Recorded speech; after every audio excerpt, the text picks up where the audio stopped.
dice Jorge Luis Borges que todas las cosas están unidas por vínculos secretos. Paquito hizo una pregunta al final de la misma, una pregunta muy importante y muy valiosa, ¿no? Para poder explicar, bueno, de hecho adelantaba yo algo en la clase pasada, me voy a valer de este grabado que elaboró, les comentaba en la clase pasada, un músico amigo de Leonardo da Vinci, llamado Tarantino Gaufilio, ¿no? No es una excepción. Para los tiempos de Leonardo da Vinci, estamos hablando obviamente de finales del siglo XV, principios del siglo XVI, ya se habían esparcido muchas de las ideas que se habían desarrollado en la Baja Edad Media, ¿no? Sobre todo a partir de la Divina Comedia, lo cual no es extraño porque les he comentado que Dante inventó muy poco, muy poco, ¿no? Pero también hemos dicho que eso no le resta ningún mérito a su obra, sobre todo si la abordamos desde el punto de vista poético, es decir, del manejo de la palabra, del manejo del lenguaje, ¿no? Pero digamos en cuanto a los recursos que utilizó Dante para construir este universo tan complejo, pues ya lo hemos comentado, tomó de todo tipo de tradiciones, de la tradición grecolatina, de la tradición hebreo-judía, de la tradición árabe, de la misma Edad Media, etcétera, etcétera, ¿no? Ok. Este es un grabado muy interesante porque resume precisamente todo ese universo. Ok. ¿Qué tenemos? Tenemos en el centro una enorme serpiente, ¿no? Una enorme serpiente, quien tiene a sus pies esa serpiente es Apolo, ¿no? Apolo en una representación de la, ya digamos, muy del Renacimiento. Reconocemos a Apolo por el simple hecho de que ahí dice Apolo, ¿de acuerdo? Espero que lo tomen en cuenta, ¿no? Pero además, digamos, iconográficamente porque lleva consigo una viola, ¿no? Un instrumento musical que es una alusión a su lira, a la famosa lira de Apolo, ¿no? Pero más que nada es una alusión a la música, ¿no? Y eso es muy importante. A ver, vamos a partir de ahí, porque todos estos son conceptos que están presentes en la Divina Comedia. Hemos comentado que cuando Platón dice dadme la belleza interior del alma y hacer que ésta esté en equilibrio con la del cuerpo y tendréis un verdadero músico, Platón se está refiriendo a que entonces tendremos a un individuo capaz de convertirse en un receptáculo de las musas, a eso se refiere, ¿no? Y tendréis un verdadero músico. Entonces se refiere a esto, una persona que ha hecho de sí misma una vasija adecuada para ser habitada por las musas, ¿no? Eso es lo que debemos de tomar en cuenta a la hora de considerar a Apolo y la música en ese sentido, ¿no? Entre otras cosas porque hay que recordar, y lo hemos dicho, ¿dónde vive Apolo? Lo hemos dicho. ¿Dónde vive Apolo? ¿En el Helicón? Casi. ¿En Parnaso? En el Parnaso, ¿verdad? En el monte Parnaso, en lo alto del monte Parnaso. Quienes habitan en lo alto del monte Helicón son las musas, ¿no? Y hemos comentado que Apolo desde lo alto del monte Helicón contempla las danzas y los cantos de las musas y las inspira. Lo hemos dicho, Apolo es el inspirador de las inspiradoras y las musas a su vez y las musas a su vez derraman esta inspiración sobre los mortales, pero sobre aquellos, pero digamos, esta inspiración florece en aquellos que se han puesto en disposición de hacer suya esa inspiración, ¿no? Esto va a ser muy importante. Bueno, vemos allá arriba a Apolo. Les decía que tiene a sus pies a una serpiente, y esa serpiente desciende desde lo alto, pasando por distintos niveles, hasta llegar a la tierra, ¿no? Díganos por favor, por una licuadora prehispánica, ¿qué serpiente es esa? ¿Podría ser Kundalini? La serpiente. ¿Kundalini? No, no dije nada. Si nos vamos a poner eso. Está usted confundiendo campos semánticos, mi querido Víctor. ¿Qué tiene que ver la fucking serpiente Kundalini con Apolo? ¿No? ¿Qué serpiente es esta tan importante? Sin embargo, un poco en su descargo para que no se nos vaya a suicidar saliendo de aquí, no me pura vergüenza. Yo lo contemplaría, ¿no? Pero le voy a ayudar. Digamos que la serpiente Kundalini representa exactamente esto, pero dentro de otro contexto. Solo nos equivocamos de contexto, ¿no? Solo faltó que mencionara usted a Quetzalcóatl. Ok, no, es la serpiente pitón, ¿no? ¿Qué sabemos de la serpiente pitón? Hemos hablado de la serpiente pitón. Raulito dice que sí, pero la mayoría dice que no. Tal vez sea el oráculo de Delfos. Ok, sí, efectivamente. A ver. La serpiente pitón era este monstruo, serpiente dragón, que originalmente habitaba donde se encuentra el oráculo de Delfos. Originalmente quien emitía esos oráculos era la serpiente pitón, ¿no? Tenía esa cualidad la serpiente pitón. No nos olvidemos de que en todo caso la serpiente y los dragones en sus distintas acepciones y en distintas culturas representan siempre la tierra, ¿no? Y los secretos de la tierra, ¿no? Aquí hay un juego de símbolos muy complejos, ¿no? En ese caso hay que recordar que la tierra simbólicamente somos nosotros y dentro de nosotros están esos secretos. Si queremos entrar en contacto con esos secretos, tenemos que buscar la manera de descender a las profundidades de nosotros mismos, ¿no? ¿Qué hay en las profundidades de la Tierra? Minerales, ¿no? Minerales preciosos, y la idea es descender para extraer a esos minerales, liberar esos minerales y trabajarlos hasta irlos purificando y transformarlos en oro. Esos son conceptos totalmente alquímicos, pero son conceptos en todo caso podríamos decir propios de la filosofía perenne, ¿no? Que es propia de muchas culturas. Entonces, el mito griego nos dice que Apolo dio muerte a la serpiente Pitón, ¿no? E instituyó el oráculo de Delfos. Hemos comentado que esa es la razón por la cual la sacerdotisa que en el interior del templo de Apolo emite los oráculos recibe el nombre de Pitonisa o Pitia, ¿no? Pero va más allá de esto, es decir, Apolo no solamente funda el oráculo de Delfos, sino que instituye los famosos juegos píticos, ¿no? Tal vez recordemos que los juegos píticos eran en aquel entonces uno de los 4 juegos llamados panhelénicos en todo lo que llamamos ahora Grecia. ¿Por qué juegos panhelénicos? Bueno, pues porque eran juegos en los que intervenían todos los pueblos helenos, junto con los juegos istmicos, los juegos nemeos y los juegos olímpicos, ¿no? Eran los 4 juegos panhelénicos los más importantes. Recordarán que inclusive cuando se desarrollaban estos certámenes, se suspendían, en el caso de que las hubieran, las hostilidades entre los distintos pueblos helenos, que siempre se la pasaban peleando, ¿no? Pero se suspendían las hostilidades para permitir el libre paso de los concursantes. ¿Por qué menciono esto? Porque todos los juegos panhelénicos surgen como resultado de honras fúnebres. Se ha dado muerte a alguien y para conmemorar a ese alguien que ha muerto se celebran juegos.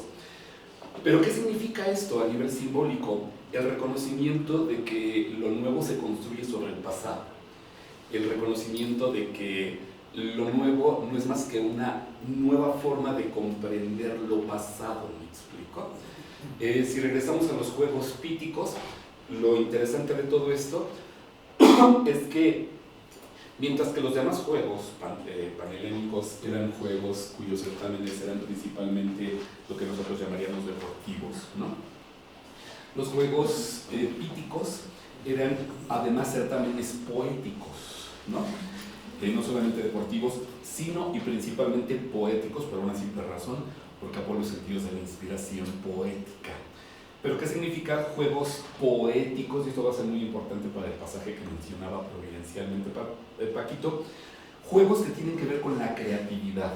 ¿Me explico? Juegos en los que el objetivo más importante es poner a prueba la creatividad. Vamos bien hasta ahí. Y lo que va obviamente de la mano de la creatividad, que es la imaginación. Entonces, poesía, creatividad, imaginación van de la mano.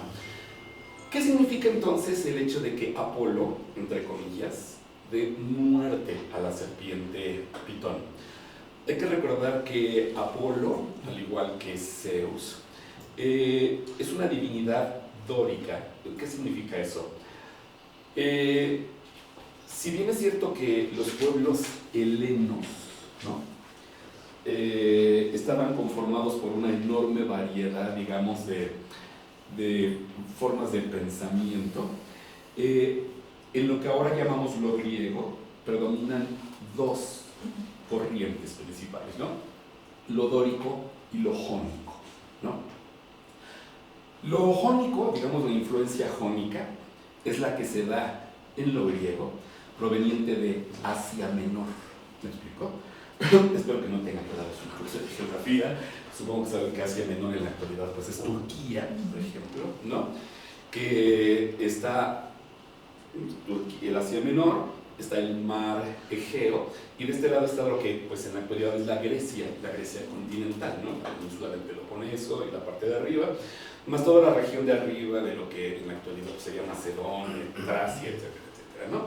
Pero digamos que Grecia era una enorme herradura que abarcaba desde la península del Peloponeso hasta el Asia Menor, ¿no? Lo jónico era lo proveniente del Asia Menor, ¿no? ¿Cuál es la importancia de esto? Que si lo planteamos ahorita de una manera, si ustedes quieren, simplista, pero nos puede funcionar, lo jónico estaría representado por la actividad del hemisferio derecho, la creatividad, la intuición, la sensibilidad, ¿no? Lo dionisiaco, ¿no? Dionisos es una divinidad que proviene de estas regiones, mientras que lo dórico podemos ejemplificarlo con la actividad del hemisferio izquierdo, es decir, lo racional, el lenguaje lógico, etcétera, etcétera, ¿no? Podemos decir que lo griego, y no lo digo yo, pues lo llevo a una conclusión a través de un estudio filológico, ni más ni menos que Friedrich Nietzsche. Lo griego sería la conjunción de lo apolíneo y lo dionisiaco.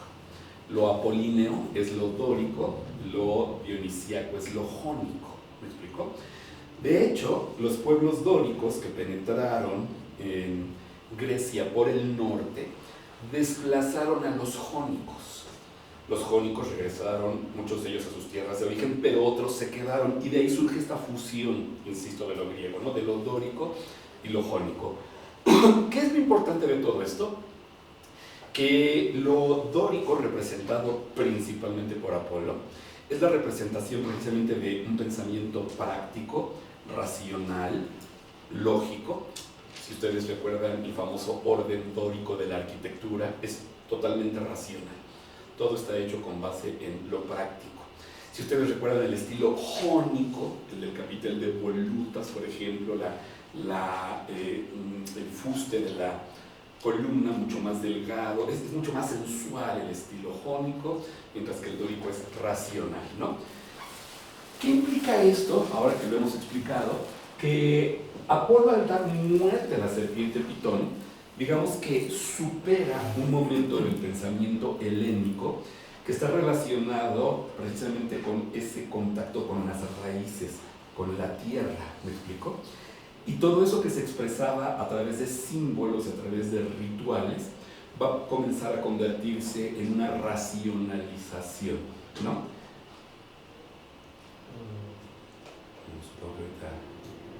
¿O le pegaste algo? ¿No? ¿Se apagó? Creo que se suspendió. Ok. Hasta aquí vamos bien.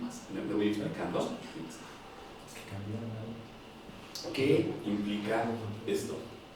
Insisto, aquí es donde entra perfectamente bien en juego ese mito del que tanto hablamos cuando, y espero que todos lo recordemos, cuando Apolo, persiguiendo a Dafne, recuerdan que Dafne se convierte en el árbol de laurel. Todo eso sucede precisamente porque por primera vez Apolo experimenta un aspecto de su ser que no tiene que ver con lo racional, ¿no? Que tiene que ver con ese eros que despierta en el Cupido, ¿no? Y por lo tanto relacionado con la creatividad.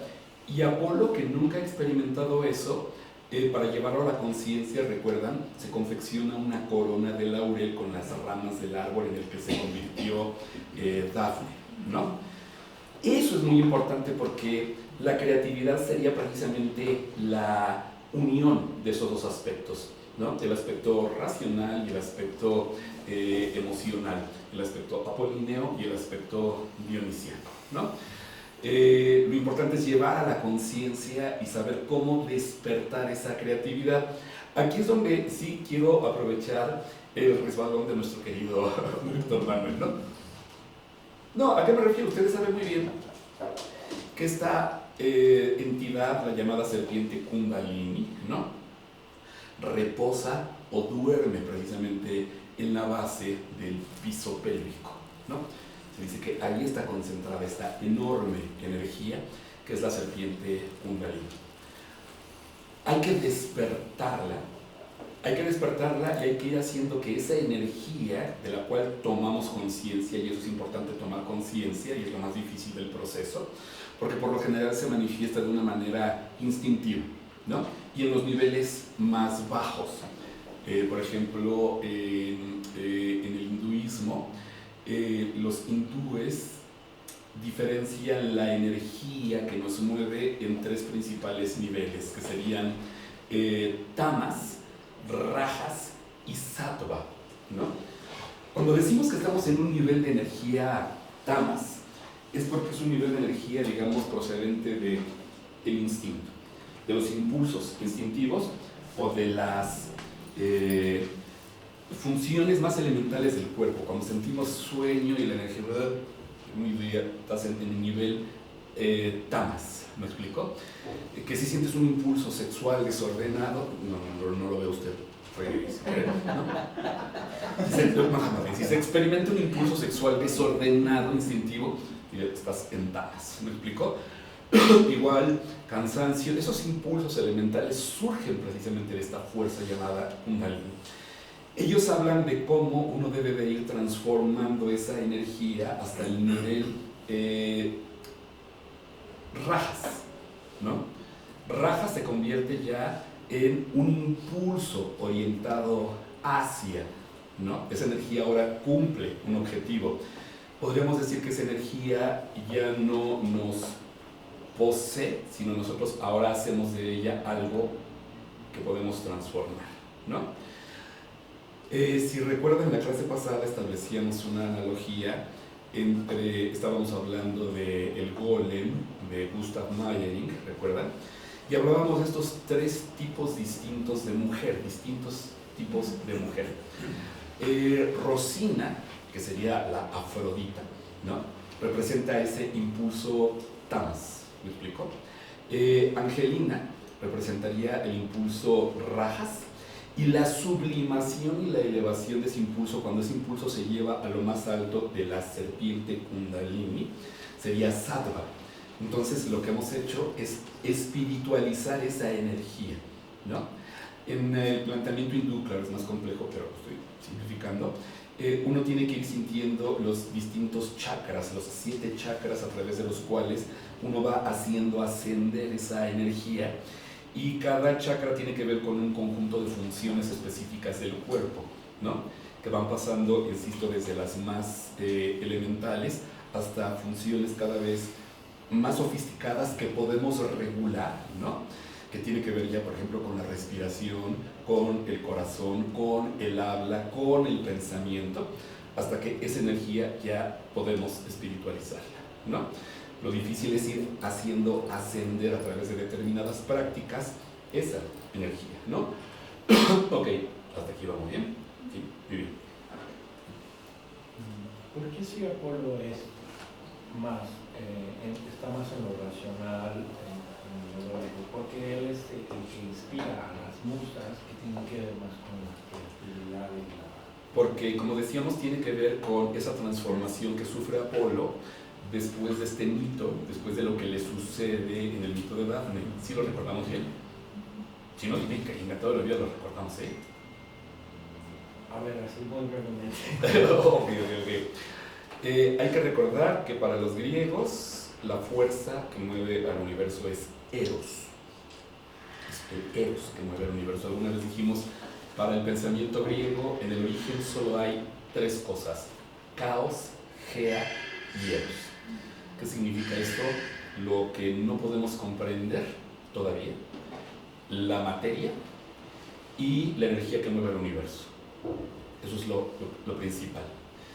Esa energía que mueve el universo va a ir encontrando distintas manifestaciones hasta que los griegos la proyectan de manera muy clara, al igual que la mayoría de los pueblos, en lo vuelven una personificación de la energía sexual, ¿no? En este caso, la energía sexual está representada específicamente por Cupido, ¿no? Cupido como un atributo a su vez de Venus. Entonces tenemos ahí un conjunto de elementos, pero que participan de la misma idea: Eros, Afrodita, Cupido. ¿Me explico? Los griegos dirían esa energía que mueve al universo, esa enorme energía, Schopenhauer diría esa voluntad de vivir del universo, se expresa en nosotros de manera principalmente sexual, pero no únicamente, ¿no? Pero reconocemos de manera muy clara esa energía, sobre todo por la sexualidad, ¿no? Hasta por lo más elemental de esa energía, en el sentido de que es energía reproductiva y por lo tanto se considera pues energía creadora y recreadora, ¿no? Recuerda que entonces el mito nos dice que Apolo, la razón, ¿no? Apolo, la razón, en cierta ocasión se burla de Cupido, porque habíamos dicho que Cupido lleva su arquito, sus flechitas, ¿no? Chamaquito rollizo, gordito, infante, y que disparaba dos tipos de flechas, de punta aguda y de punta chata. Las de punta aguda mueven a la pasión sexual, las de punta chata exactamente lo contrario. Cupido, para vengarse de Apolo, acecha la ocasión y le encuentra un día que Apolo en el bosque está contemplando a una ninfa llamada Dafne, ¿no? Cupido saca una flecha de punta aguda, se la dispara a Apolo y despierta en él la pasión sexual, es decir, pasionaliza la razón, ¿no? Apolo siente este impulso de poseer a Dafne, la persigue, pero Cupido le ha disparado a Dafne una flecha de punta chata, despertando en ella, pese a que Apolo es un papucho de papuchos, ¿no?, el rechazo. Dafne huye e invoca a su padre, el dios río Peneo, quien la transforma en el árbol de laurel. Cuando Apolo llega es demasiado tarde y solo ve esta transformación de Dafne. Pero Apolo está perfectamente consciente de que ha experimentado algo, ¿no? Y hemos hablado de eso aquí en la Divina Comedia, que tiene que ver con el impulso poético, ¿no? Y lo vamos a retomar ahorita, o sea, cuando descubrimos ese impulso creativo, que por lo general se exacerba en los estados de enamoramiento, ¿no? Hay una conexión ahí muy, muy importante. Hemos hablado de esta visión que tiene Dante, ¿no?, de este sueño que tiene, donde sueña, inclusive desnuda a Beatriz, después de que por primera vez Beatriz le dirige la palabra, ¿no?, a los 18 años, y se le prende todo lo prendible y se le levanta todo lo levantable a Dante, y siente la necesidad de darle forma a eso a través de la palabra. Ya hablamos mucho acerca de eso, ¿no? Entonces, cuando Apolo lleva eso a la conciencia, el símbolo a través del cual lo manifiesta es con esta corona de laurel. Es decir, coronarse es llevar a la conciencia. Es, si establecemos la analogía, es elevar esa energía a sattva, ¿no?, al más elevado de los chakras, diríamos, ¿no? Por eso Apolo es el que inspira a las inspiradoras. De ahí surge toda esta inspiración. ¿Sí me he explicado? ¿Sí? Ok, muy bien. Ahora, todo esto es importante porque les decía, la razón por la cual hay esta relación entre Apolo y la serpiente Pitón, y el hecho de que Apolo dé muerte a la serpiente Pitón, es más bien que Apolo es como una especie de nuevo programa, pero que ahora a través de la razón va a llevar a la conciencia la actividad de la serpiente Pitón. Se da esa unión maravillosa entre, podríamos decir, hemisferio izquierdo, hemisferio derecho, ¿no? Se da esa maravillosa relación de aquello que hemos dicho que debería ser la verdadera definición de lo barroco. Y dijimos que el barroco es pasión racionalizada. Eso es el barroco, pasión racionalizada. La conjunción perfecta, ¿no?, de lo dionisíaco y de lo apolíneo. De tal manera que entonces es muy importante el hecho de que Apolo esté en las alturas y desde las alturas se trace se tenga un puente de comunicación con lo más bajo, ¿no? Ahorita, por supuesto, sin ninguna connotación moral, por supuesto, ¿no? Lo que está arriba y lo que está abajo, espíritu, materia, ¿no? Esa serpiente, la serpiente Pitón, desciende y entra en contacto con la tierra. Ahora, esto es muy importante.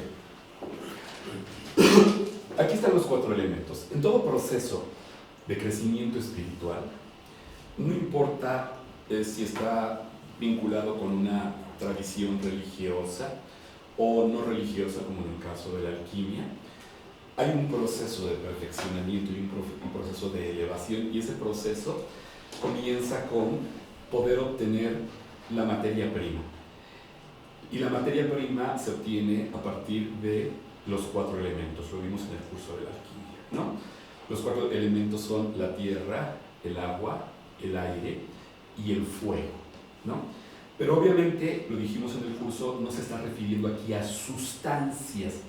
No es el fuego como sustancia, no es el agua como sustancia, no es la tierra como sustancia, no es el aire como sustancia, sino son 4 formas de representar estados de todo, ¿no?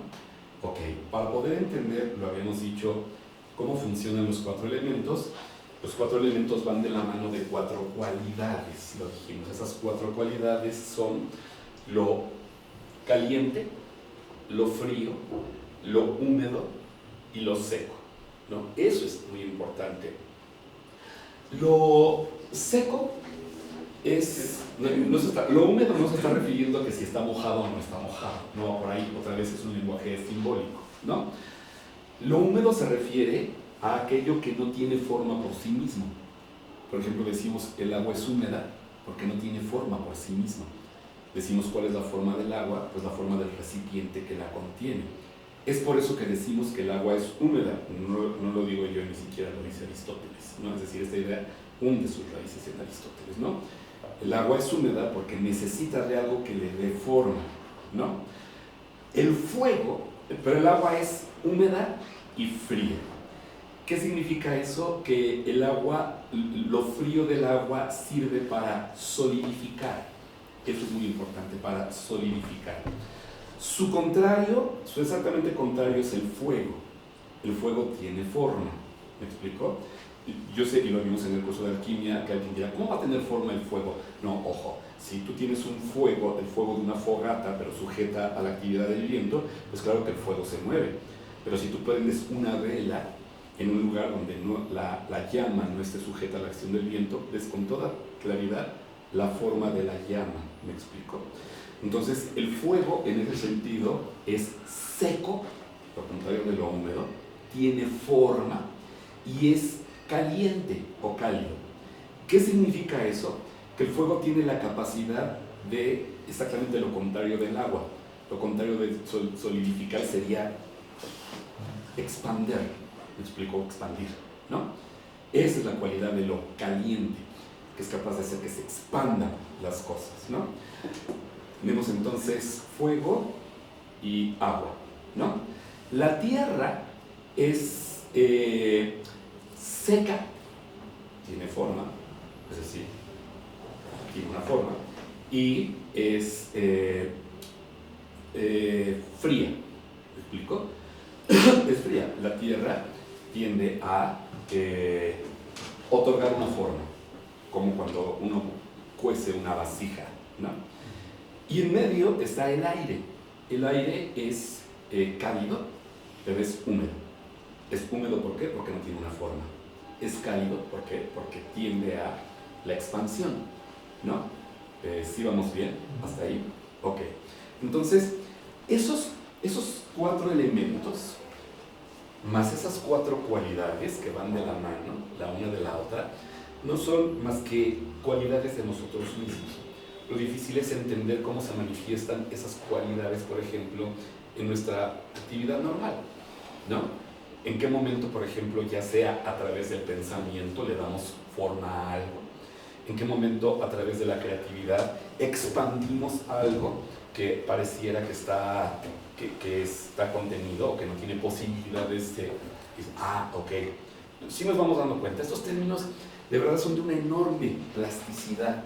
Lo difícil es romper con esas estructuras rígidas que son el resultado de lo que han hecho con nuestras frágiles y tiernas circunvoluciones cerebrales desde el jardín de niños. ¿Me explico? El pensamiento simbólico, medieval, alquímico, es muchísimo más dinámico, ¿no? Mucho más complejo. Ok. Entonces, ¿qué sucede aquí? Aquí está la Tierra.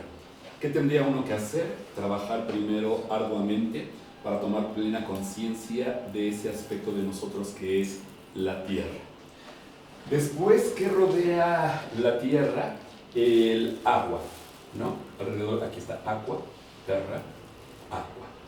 Muy interesante, porque la Tierra contiene al agua, ¿me explico? Le ayuda a darle forma al agua. ¿Qué está por encima del agua? El aire, ¿no? ¿Y qué está por encima del aire? El fuego. Pero quiero insistir, lo que nos puede estorbar es que hasta cierto punto hay una correspondencia con la naturaleza. Es decir, pensamos en la tierra, pensamos en el agua, pensamos en el aire y pensamos en el fuego. Pero ¿cuál sería el fuego? ¿Qué sería el fuego? Y más que el sol, efectivamente, digamos la luz, ¿no? La luz que irradian los cuerpos celestes. Eso es muy importante. Entonces, ¿dónde está la luz? Alrededor de todo, ¿no? En el plano más elevado. Pero a su vez, ¿qué representa esto? Esa luz lo que representa es la creatividad y la imaginación. La luz se vuelve sinónimo, y lo vamos a ver ahorita en Dante, luz se vuelve sinónimo de creatividad e imaginación. Es por eso que se echa mano siempre de estas metáforas de el fuego de la imaginación, la luz de la creatividad, etcétera, etcétera, porque tiene que ver con eso, ¿no? Pero para darle forma, ¿no? Para hacer que se manifieste más bien ese fuego, necesitamos de una inspiración, ¿no? La inspiración está representada por el aire, ¿no? El aire es la inspiración. Esa inspiración sirve para darle forma a lo que de por sí no tiene forma, el agua. ¿Me explico? Y al darle forma, lo que creamos es un producto que ya se manifiesta en la espaciotemporalidad. Pongo un ejemplo, primero de manera material. No sé, imaginemos que tenemos aquí una escultura de Gian Lorenzo Bernini. Si pensamos a nivel simbólico, uno diría tierra. Ahí está ya la manifestación de todo el proceso. Tierra, lo material, lo que ha cobrado forma, pero detrás de eso hubo todo un proceso. ¿Me explico? Agua, la piedra sin forma, ¿no? Se le tuvo que dar forma. Pero para darle forma a eso que no tenía forma se necesitaba tener inspiración. Pero esa inspiración significa ser capaz de visualizar plenamente una imagen. ¿De dónde proviene esa imagen? De la imaginación, del fuego creador. Lo curioso es que pues, nosotros solamente vemos el resultado. Pero lo mismo sería para una obra musical, ¿me explico? Imaginemos que escuchamos ahorita una sinfonía. Sí, pero nada más estamos viendo la última parte de todo un proceso. Pero hubo que pasar por darle una forma a los sonidos, la inspiración, bla, bla, bla, ¿no? Si eso lo llevamos en el terreno, digamos, espiritual y sagrado a su máxima expresión, tenemos el mundo. ¿no? Hay que recordar que la iconografía bizantina, así como el icono, el objeto, la pintura, es la imagen visible del invisible. El mundo es exactamente lo mismo. El mundo es la imagen visible de lo invisible, ¿no? El mundo es la carta, como una carta que nos envían. Pero si hay una carta, hubo quien envió la carta. ¿Me explico? Y si hubo quien envió la carta, hay un cartero, ¿no? ¿Quién es el cartero en la creación? Los ángeles. Por eso se llaman ángeles, porque significa mensaje, noticia. ¿Me explico? Lo que llega a nosotros es la carta. Pensemos por un momento que, no sé, al más puro estilo Charlie Brown, ¿no? Tenemos un buzón tipo Charlie Brown y vemos una carta. Sería estúpido pensar que apareció una carta de la nada. No vemos al cartero, pero la carta llegó. No sabemos quién escribió la carta, pero la carta está escrita.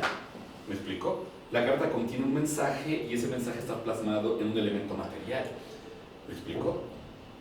Cuando comenzamos a ver así las cosas, dejamos de pensar y de ver el mundo solamente por sus últimas consecuencias, sino nos damos cuenta de que es el resultado de todo un enorme proceso y eso nos asombra. Eso es muy importante, el asombro es lo más importante. No sé, pienso, no deja de asombrar, no deja de asombrarme miles de cosas, ¿no? Por supuesto que no soy fanático de ningún deporte, pero ya ven que acaba de pasar el Super Bowl, ¿no? Y pues leyendo las noticias y veía todo lo que mueve económicamente el Super Bowl, ¿no? Es algo que escapa a nuestra imaginación.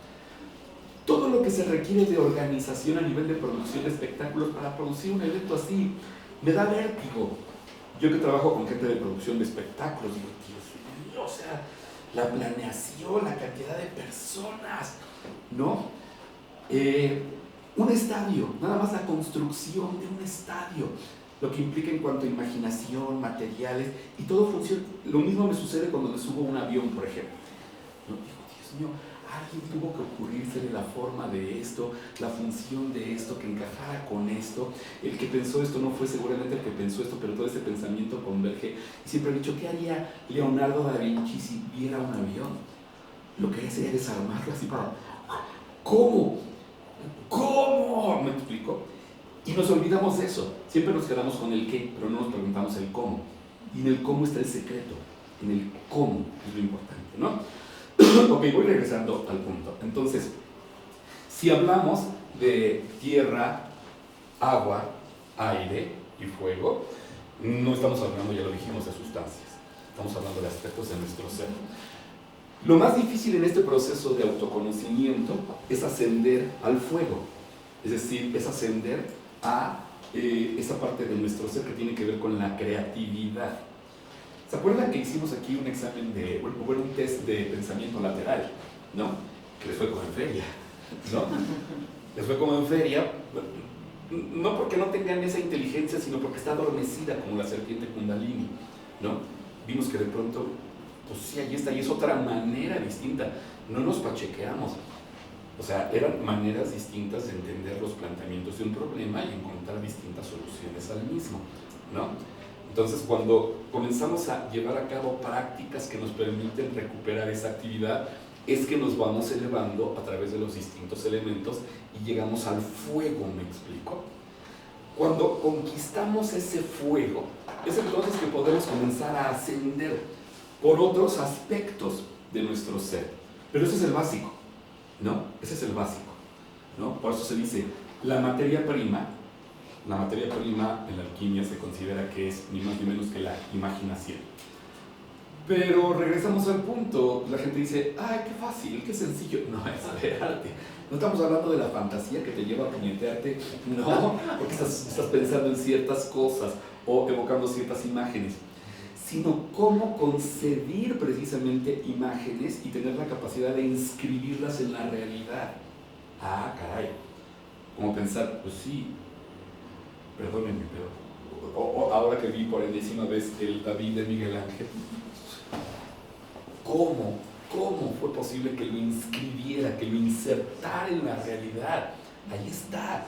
no existía, no había nada, surgió de una imagen, y bla, bla. ¿Cómo? Y así miles de cosas, ¿no? Una sinfonía, ahora que se cumplen los 200 años del estreno de la novena sinfonía de Beethoven, que es una obra que no deja de asombrarme, ¿no? ¿Cómo fue posible que una sola persona, ¿no?, pudiera hacer que eso esté presente en la realidad, se manifieste como algo tangible, como energía, porque el sonido es energía?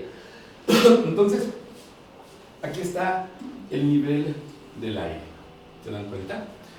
A partir de ahí comienza un ascenso, y ese ascenso está representado por Franquino Gafurio de la siguiente manera. Por ejemplo, aquí está Thalía. No sé si alcanzan a ver que dice Thalía. ¿Quién es Thalía dentro de las musas? ¿Musa de qué? Y una pista empieza con C y termina con comedia. La musa de la comedia. Pero otra vez, si pensamos de manera simplista, si nuestro pensamiento se vuelve estático, no vamos a comprender. Hemos dicho muchas veces que comedia viene del griego komos, que es una manera de referirse a lo que nosotros llamaríamos los barrios, ¿no? Comedia significa el canto de los barrios. Pero si lo decimos de otra manera, en la comedia lo que se canta, lo que se manifiesta es la vida de la gente común y corriente.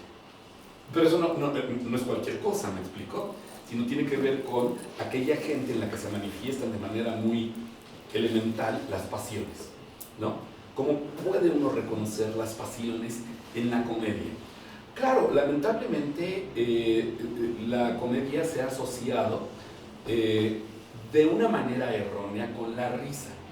Entonces parecería que la risa es el objetivo de la comedia, ¿me explico? No, así como en la tragedia el temor y la compasión son los medios para llevar a la conciencia, ¿no? O sea, la catarsis de esas pasiones, el mostrar de manera pura el temor y la compasión. En la comedia se trataba de mostrar de manera pura los vicios y los efectos del ser humano, ¿no? Pero ¿a través de qué? A través de la risa, por supuesto, ¿no? Y llevarlos a la conciencia. A través de ridiculizar los vicios y los efectos del hombre, se llevan a la conciencia. En una buena comedia, uno debería de terminar diciendo, pero qué pendejo, ¿de qué me estoy riendo? ¿No? Si lo que me están mostrando con toda nitidez ahí es mi propia estupidez, ¿me explico? Esos son los grandes comediógrafos, ¿no? Los verdaderamente grandes comediógrafos, no los que buscan la risa fácil. ¿Qué aspecto está representado de esa manera? La tierra. Por eso Thalía está vinculada con la tierra. En el hinduismo te dirían, sí, esto es la energía de tamas, la energía más elemental, los impulsos más elementales, ¿no? Diríamos la gente que vive, si lo llevamos un poco más allá, la gente que vive en un estado mental, nada más. Ya lo hemos dicho, ¿qué sería un estado mental? La gente que solo piensa, la gente que solo siente, pero nunca piensa cómo piensa, o por qué piensa lo que piensa, o por qué siente lo que siente. Es decir, no hay una reflexión sobre eso, solo el primer impulso, ¿no? Eso es un estado mental. El paso es subir a un estado intelectual. El siguiente problema es donde da uno un paso detrás de uno mismo para contemplar cómo está pensando, cómo y por qué está haciendo las cosas. Ya es una actitud intelectual, ¿no? Ok.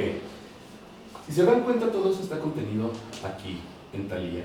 Y comienza un proceso de ascenso. Aquí tenemos a la luna, ¿no? Representada, obviamente, ¿por quién? Díganos quién es la divinidad griega relacionada con la luna. Artemisa, ¿verdad? Artemisa, en el mundo romano. Bien, ¿verdad? ¿A qué se dedica Artemisa? ¿Qué casa?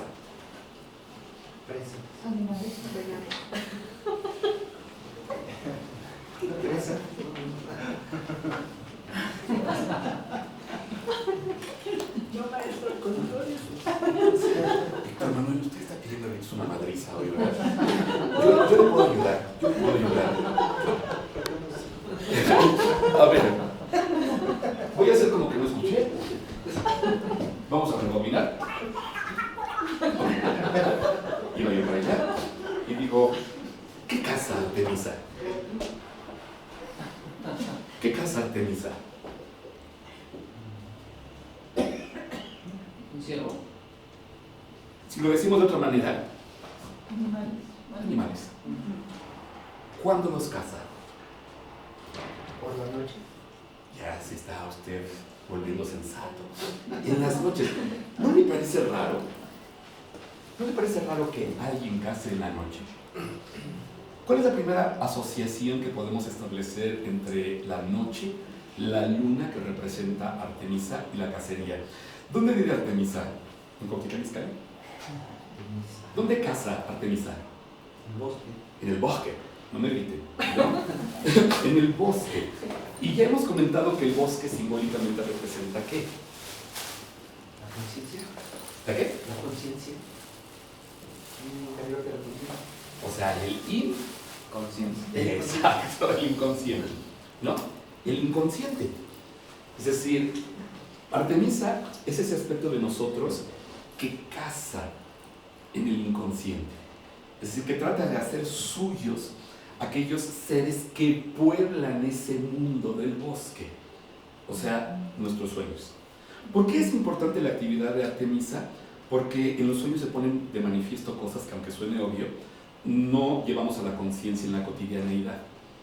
Eso es muy importante y por eso debe ser el primer nivel en ese ascenso hacia el cielo, ¿se dan cuenta? ¿No?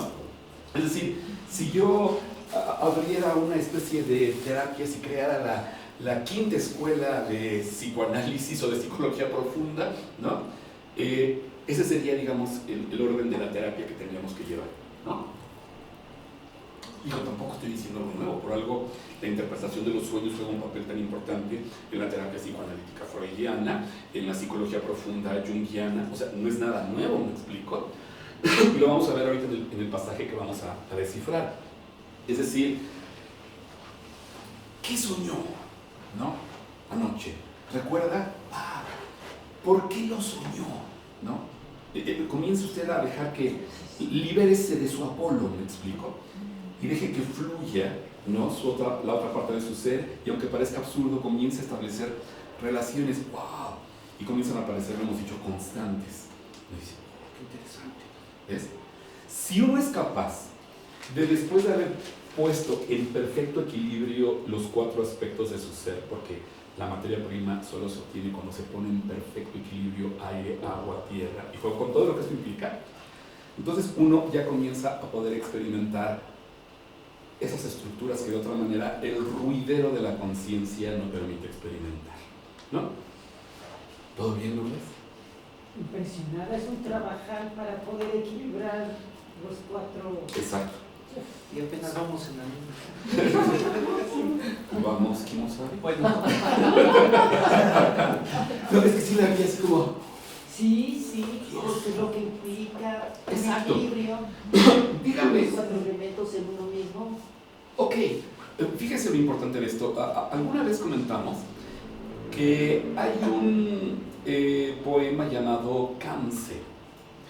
Canse en realidad significa los 5 poemas, ¿no? Esos poemas, dentro de esos poemas hay uno que se llama Las 7 princesas sabias, ¿no? Las 7 princesas sabias. Ese cuento persa, con toda la sabiduría persa, nos habla de un Shah que fue histórico, Bahram Gur, el Shah Bahram Gur, que tiene que pasar ciertas pruebas para afirmarse como Shah. Porque al igual que en todas estas historias iniciáticas, hay alguien que usurpa, ¿no?, el poder. Y uno tiene que hacer lo posible por demostrar que uno es el legítimo poseedor de ese poder. Bahram Gur pasa ciertas pruebas, ¿no? Se afirma como Shah, como rey, digamos, ¿no? Y un día, recorriendo su inmenso palacio, ya sabemos, con pabellones, jardines, etcétera, etcétera, ¿no?, de pronto descubre una estancia que no conocía, ¿no? Imagínense que llegan a su casa, aunque es un departamento de interés social de Infonavit, ¿no? Y que de pronto, y además hay una película muy interesante mexicana que habla de eso, y el Golem también habla de eso, donde de pronto uno dice, ¿y esa puerta? Nunca la había visto. ¿A dónde conduce esa puerta? ¿No? Este Shah descubre que hay una puerta y de pronto manda que traigan la llave, la abre y al entrar se encuentra una estancia con 7 cuadros de 7 doncellas bellísimas, cada una procedente de una distinta región del mundo. Dentro de este contexto, una es árabe, una es rusa, otra es china, otra, y así, ¿no? Son muy bellas, ¿no? Y cosa curiosa, debajo de esas ve su propio nombre. Y se supone que dentro de ese contexto, él es el esposo de esas doncellas, pero él no lo sabía. Y entonces manda emisarios a cada una de estas regiones a traer cada una de estas princesas, ¿no? A cada princesa le manda a construir un pabellón. Ese pabellón está relacionado con un color específico, con un planeta específico y con un día de la semana específico, ¿no? Barambur las instala y cada día se viste del color propio de la doncella, del pabellón, y el día propicio, el día lunes, va a visitar a la princesa que representa ese día y que está relacionado con la luna. La princesa le cuenta una historia. Las historias son bellísimas, ¿no? Y uno de pronto descubre que esa historia es una manera de ejemplificar una actividad que tiene que ver precisamente con lo que nosotros le atribuimos, de lo que estamos hablando, a la luna, ¿no? Él come con la princesa, recibe esta enseñanza. Al día siguiente, el día martes, está dedicado ¿a quién? A Marte, ¿no? La historia que cuenta la princesa rusa en relación con Marte y la actividad, wow, es fantástica, es increíble, de verdad. Y uno dice, claro, pues es que eso es lo que simboliza Marte. Marte, al igual que todos los dioses de cualquier mitología, tiene un aspecto positivo y un aspecto negativo, que no depende del dios, sino depende de lo que uno hace con ese dios, porque al final de cuentas ese dios no es más que una manifestación de un aspecto de uno mismo, ¿no? ¿Dónde está Marte? Dentro de uno mismo. Marte es el dios de la guerra, pero podemos utilizar la guerra para construir o para construir, ¿me explico? Para construir en el sentido de luchar por alcanzar nuestros objetivos, ¿no? O para combatir a otras personas de mala manera, ¿no? Muy interesante esos cuentos, ¿no? El miércoles es el día dedicado, obviamente, a Mercurio. ¿Con qué está relacionado Mercurio? Con la comunicación, ¿me explico? Con todo tipo de comercio en el sentido de intercambio. Y así el jueves está dedicado a Júpiter, el viernes está dedicado a Venus, a la fuerza sexual, el sábado a Saturno y el domingo es el día del Señor, ¿no? Qué curioso que hayamos olvidado que ese es el sentido de la semana. Es decir, la semana es una forma litúrgica de entrar en contacto con nuestra propia esencia. Sería maravilloso que dijéramos, hoy día lunes, además de mis actividades que desarrollo cotidianamente, todas mis reflexiones van a girar en torno a ese aspecto de mí mismo que está representado por la luna, ¿no? El día martes, tal cosa. Pensemos, digamos, Ceci y mi querido Paquito y Raúl lo entienden muy bien, porque es como si, digamos, en la música dices, ok, los lunes los voy a dedicar a estudiar arpegios y escalas. Los martes, acordes y tal cosa. Los miércoles, para ir puliendo mi propia técnica. Si lo haces constantemente cada semana, creces en ese sentido. Si cada día de la semana nos dedicáramos cuando menos a reflexionar, aunque solo fuera un poco sobre cada uno de estos aspectos, otro gallo nos cantaría, ¿no? Entonces, muy interesante porque ya que recibe todas estas enseñanzas, el Shah Barangur, ¿no? Hace que regresen a sus países las princesas, ¿no? Y él, como buena historia iniciática, un día desaparece de su pueblo porque se introduce en una gruta llena de tesoros en donde ya nadie lo puede seguir. Ya tiene todo lo que necesita para sacar de sí mismo esos minerales y trabajar con ellos y alcanzar su superación espiritual, ¿no? Lo mismo es aquí. ¿Cómo se cumple aquí? Aquí está la luna, aquí está Artemisa. La luna está relacionada con Clio. ¿Por qué está relacionada con Clio? Díganos de qué es Musa Clio. La historia. De la historia. ¿Pero qué implica todo esto? Es decir, ¿qué implica la historia? Debemos de pensar en la historia, perdón, voy a decir una tontería, como una materia académica, ¿no? No, ¿cuál es mi historia? Estoy consciente de mi historia. Digamos, desarrollar un trabajo más en el sentido de la genealogía a la Nietzsche, ¿no? Ok, pero ¿por qué soy como soy yo? ¿Quiénes fueron mis papás? ¿A qué se dedicaban? Cuando ustedes saben muy bien que cuando uno comienza, y esto es totalmente también psicoanalítico y de terapia, uno dice, entiendo por qué hago ciertas cosas, buenas, malas, repetir patrones. Cuando en la verdadera astrología se habla de la posición de las estrellas, se están refiriendo al lugar que ocupaban todas aquellas cosas que existían cuando uno nació. ¿No? No sé si ya lo habíamos comentado. Nancy, ¿es hija única? ¿Tiene hermanos? ¿Cuántos? 2. ¿Mayores o menores? Mayor y menor. Usted es la del medio. Usted piensa que de alguna manera determinó su vida y qué lugar que ocupó en definitiva. Totalmente. ¿No? ¿Usted se llama como su mamá? No. ¿Piensa que lo hubiera determinado de alguna manera de llamarse como su mamá? A mí me pusieron de nombre Roberto, el nombre de mi papá, porque su papá se llamaba Roberto.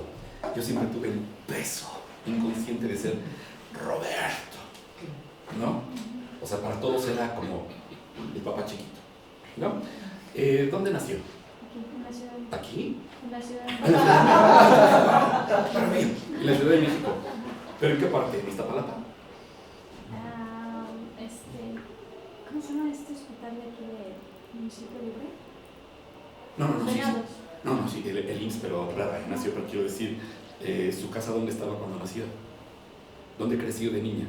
En Coyoacán. En Coyoacán. ¿Piensa usted que eso determinó su manera de pensar? Sí. ¿No? ¿A qué prepa fue? La 6. Exactamente. Yo que di conferencias en todas las prepas, en todos los SHs, la prepa fresa, siempre las 6. Los alumnos de verdad, Gildardo. Sí. ¿Es en serio? Mira, el tener la oportunidad de dar clases en todos los SHs y en todas las prepas me permitió captar, y no una conferencia, N cantidad de conferencias, las diferencias de los alumnos. La prepa 1, en donde todavía huele a caca de vaca, ¿no? Allá, más allá. Los alumnos son de una inocencia extraordinaria. Uno dice, wow, son dóciles, ¿no? Los de la prepa 6 son muy bien portados, muy nerds, bla, bla, bla, ¿no? Los de la 7 son unos delincuentes. No. Y así cada uno marcó su forma de pensar. ¿Ve? El hecho de que su papá tiene profesión, o tenía profesión, no lo sé. Sí, no nos diga cuál, igual era narcotraficante, pero su mamá tenía. Sí. Piensa que eso marcó su pensamiento. Totalmente. ¿Ves? Le estamos haciendo su horóscopo. ¿No? Todo eso fue determinando el que usted pensara como pensara, reaccionara como reaccionara. Le estamos haciendo su carta astral. ¿Para qué se preocupa si la luna de Júpiter estaba quién sabe cuántos chingos de kilómetros? No. ¿Dónde se encontraba su colonia? ¿Dónde se encontraba su papá, su mamá? ¿Qué tipo de casa habitaba? Bla, bla. Y me dice, eso va construyendo y me va marcando para el futuro. ¿Sí nos damos cuenta? ¿Nos damos cuenta? Esa es la historia.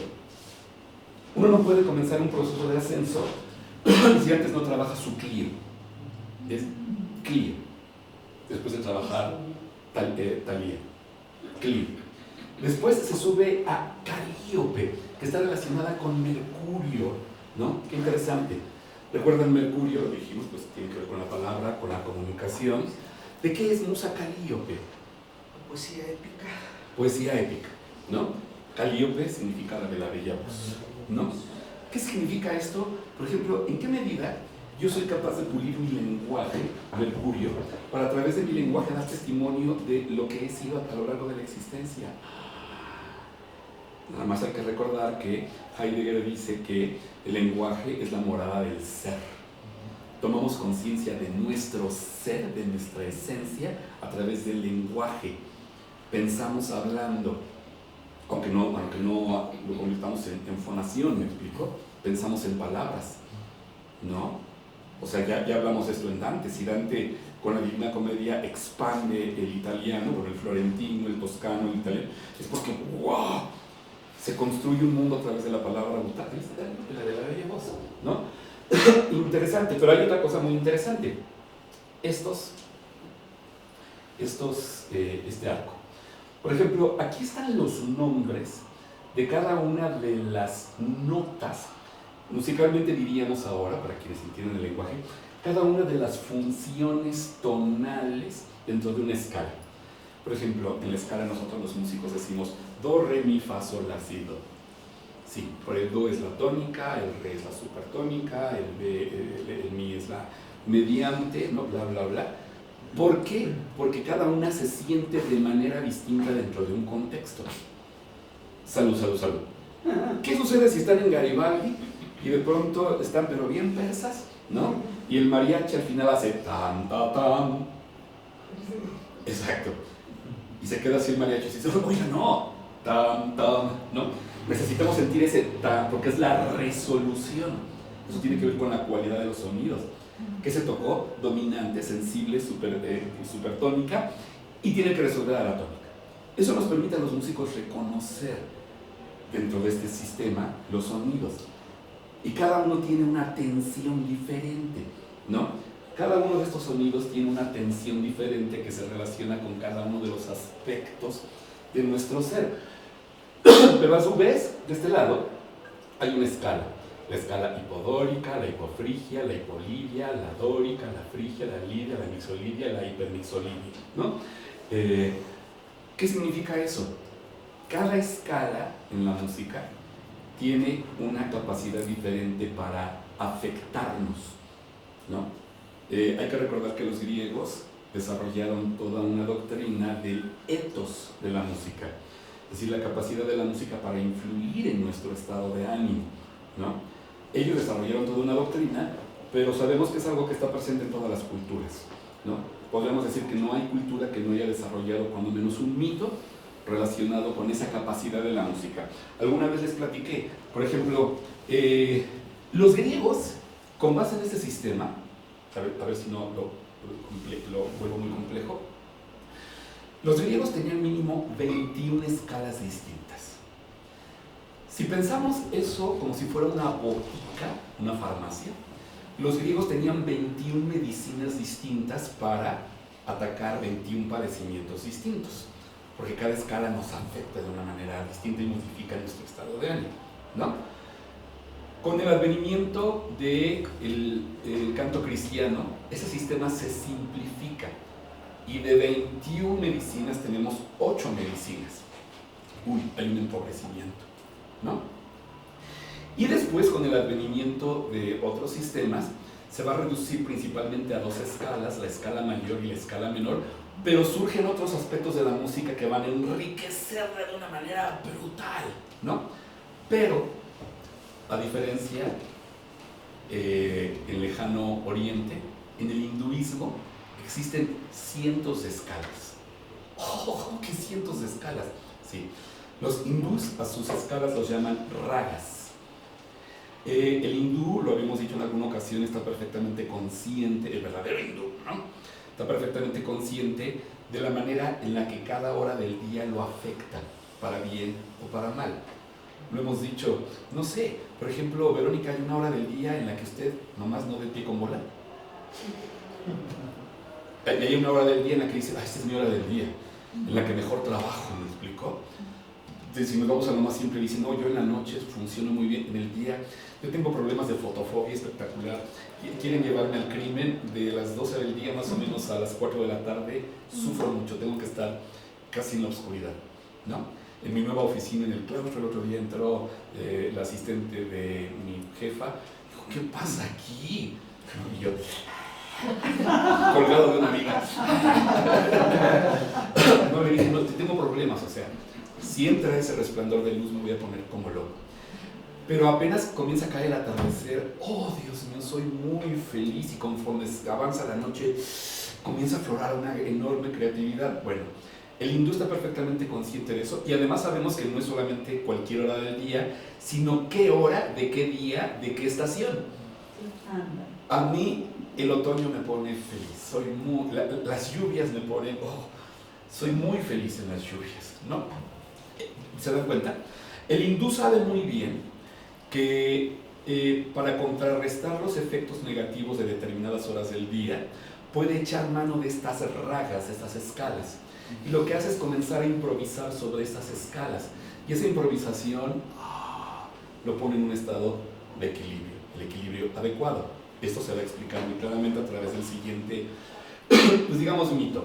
Se dice que en cierta ocasión el dios Vishnu llevó a uno de sus adoradores a visitar las distintas estancias celestiales.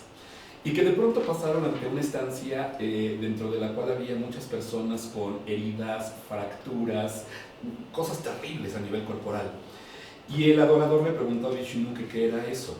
Y Vishnu le dijo, cada una de esas personas representa un raga mal entonado. Es decir, te tomaste la medicina errónea. La música para ellos es medicina, ¿me explico? Y como tienen más de 100 escalas, su botica es inmensamente rica, ¿me explico? Eso es muy importante, ¿no? La gente que diga que no, a mí la música no me hace daño, seguro, ¿me explico? Seguro no sabes lo que estás diciendo. Los ritmos, los intervalos, las armonías afectan, claro, más otros aspectos culturales, nuestras estructuras mentales, ¿no? Ahora, ¿a dónde voy con eso?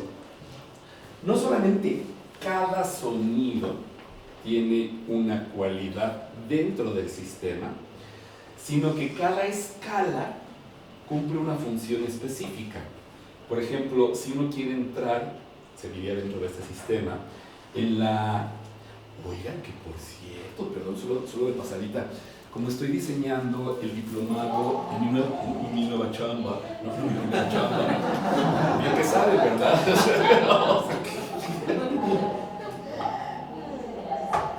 Como estoy diseñando el diplomado de música y lo sagrado en la Universidad del Claustro, es un curso en el que se abordan las expresiones de la música en el contexto de lo sagrado, tanto en el cristianismo, el islam, el judaísmo y el hinduismo, ¿no?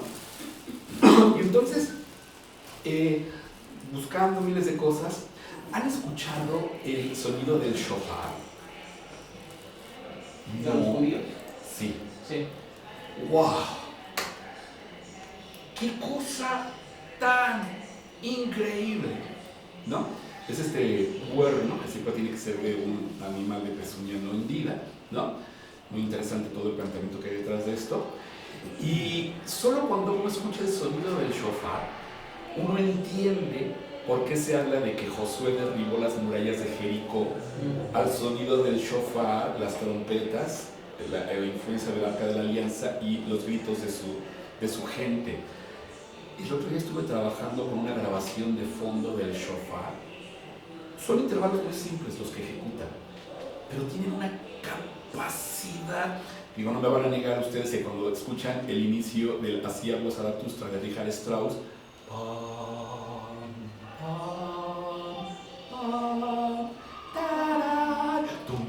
dice, échame aquí, sí. Échame la Xochitl, ¿no? ¿Por qué? Porque los intervalos tienen esa cualidad. Y son los mismos intervalos del shofar. Y cosa curiosa, son los mismos intervalos que utiliza Johann Sebastian Bach en una cantata que algún día tendremos que analizar, que se llama Oh Fuego Eterno, Oh Fuente del Amor. Y dije, qué cosa tan increíble. Yo no sé si Bach sabía algo de la música judía y se había entrado en contacto con el shofar, pero utilizan los mismos recursos, que puede ser más bien una manifestación de un arquetipo sonoro, digámoslo así, ¿no? Pero bueno, salud, Raulito. Pero a lo que voy es a lo siguiente, ¿ven? Si uno quiere estar en un estado de ánimo, persiguiendo un objetivo muy claro, ¿no? Y uno utiliza los sonidos adecuados y la música adecuada, eso permite, ¿no? Entrar en ese nivel psíquico. De tal manera que hay una escala para la Luna, hay una escala para Mercurio, hay una escala para Venus, súper cachondito y todo, una escala para el Sol, para Marte, para Júpiter, para Saturno, para el cielo de las estrellas fijas, hasta llegar a la fuente de todo eso que es Apolo. Este grabado de Franquino Gafurio me parece tan bello conceptualmente, porque entonces anuda absolutamente todo. Y entonces se vuelve un proceso de ascenso y constante descenso. Ascenso y descenso. Cuando uno logra la última, obviamente miren qué interesante, por ejemplo, la penúltima de las musas es Polimnia. Hay que recordar que Polimnia es la musa de la poesía sagrada, es decir, de toda creatividad relacionada con aquello que nos permite entrar en contacto con lo divino. Si uno logra dominar ese arte, ¿no? Entonces accede al nivel de Urania. Urania, hay que regresar, es la musa de la astronomía. Ahora comprendemos tanto la cosmología como la cosmogonía de nuestro universo, ¿no? Cielo de las estrellas fijas, y lo que queda detrás de eso ya es Apolo. Claro, es un símbolo, era una manera de referirse a Dios. Dante nos diría, estamos viendo ya la Trinidad, ¿no? Canto número 100 de la Divina Comedia. ¿Qué hay allá arriba? Las gracias. ¿Qué son las gracias en la mitología griega? Su nombre en griego son las cárites, lo habíamos dicho, las cárites. Pero cárites significa el amor al prójimo. O sea, es ese amor que ahora se manifiesta hacia allá. No es un amor que exija, pero alguien diría, entonces no es amor, ¿me explico? No es un amor que busque su satisfacción, es un amor que ahora se irradia hacia los demás. Es muy interesante este grabado. Ahora, fíjense bien su relación con el contenido del que nos hablaba Paquito, ¿no? Estamos en el canto número 9 del Purgatorio. Recuerda, lo habíamos dicho en la clase pasada, Dante junto con Sordelo y dos personajes más atraviesan el Valle de los Príncipes Negligentes. Y Dante dice lo siguiente, aquí sí voy a ir paso por paso, porque creo que esto puede condensar pues la mayoría de las cosas que hemos visto, ¿no? Aquí está. Dice Dante, la concubina del viejo Titono, desprendida de los brazos de su dulce amigo, alboreaba ya en los linderos orientales, reluciendo su frente de rica pedrería colocada en la forma del frío animal que sacude a la gente con la cola. ¡Wow! O sea, ya desde aquí es todo un prodigio lo que acaba de hacer Dante, ¿no? Ok. ¿Se acuerdan que comentamos que hay un mito griego según el cual Eos, la aurora, es el nombre que recibe en griego, se prenda de la belleza de un joven llamado Titono, un joven muy bello llamado Titono? Eos es hija de Júpiter. Y va con Júpiter y le pide que le conceda el don de la vida eterna a Titono. Está tan enamorada de Titono que quiere que viva eternamente. Zeus le dice, ¿es lo único que quieres, mija? Sí, papita. Solo concédeme esto. Yo no te vuelvo a pedir nada, ¿no? Ni fiesta de 15 años, ¿no? Pero por favor, dale la vida eterna a Titono. ¿Segura? Seguro, papi, ¿no? ¿Okay? Le da la vida eterna a Titono, pero a ellos se le olvidó pedirle la juventud eterna. De tal manera que Titono sigue viviendo, pero sigue envejeciendo. Y lo terrible es que no puede morir. ¿Nunca vieron una película que se llama The Hunger, el ansia, con David Bowie, ¿cómo se llama? Catherine Deneuve y Susan Sarandon? Es un peliculón maravilloso, basado en una novela que se llama El ansia y que habla precisamente de eso.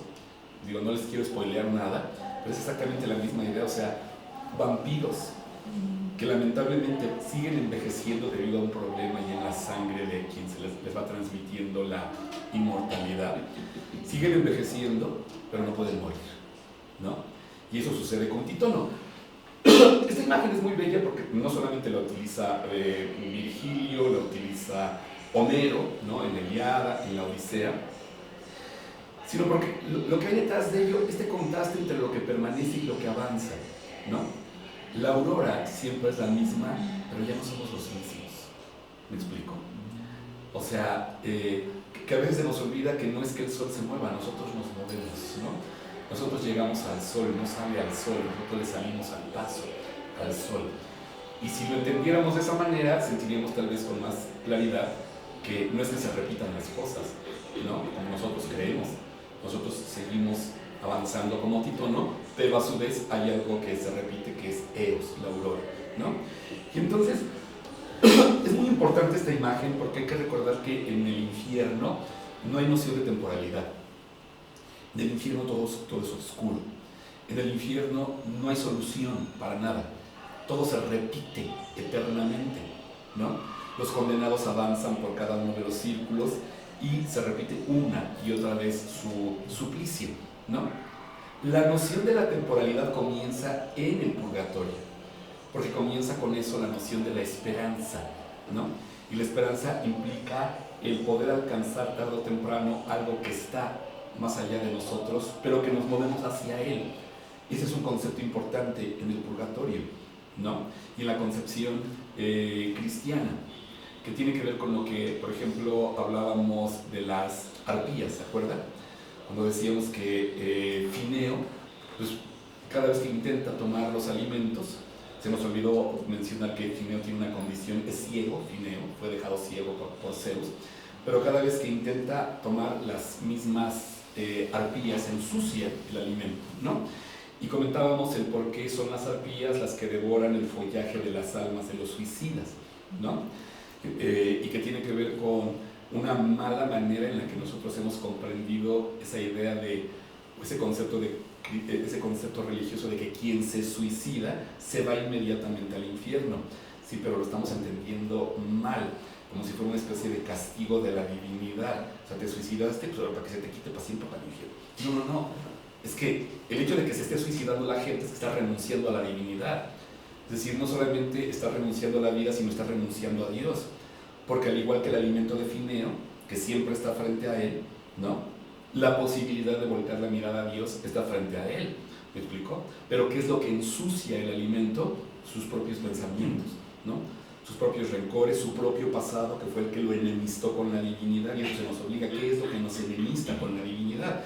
Y los mitos griegos le sirven a Dante para eso también. Formas de explicar la manera en la que nos enemistamos con la divinidad o con nuestro aspecto espiritual, y cómo no podemos, hemos perdido como habíamos analizado también, el bien del intelecto, y ahora no somos capaces de tender ese puente de comunicación entre el alma y la luz divina, ¿no? Entonces, no es que Dios condene al suicida, es que el suicida se negó la posibilidad, ¿no?, por dejarse arrastrar por la pasión de su circunstancia, de que Dios lo abrazara, ¿no? Pero qué difícil, otra vez es innegable no darnos cuenta de la manera tan terrible en la que la Iglesia a nivel folclórico, no estoy hablando de religión, ¿de acuerdo?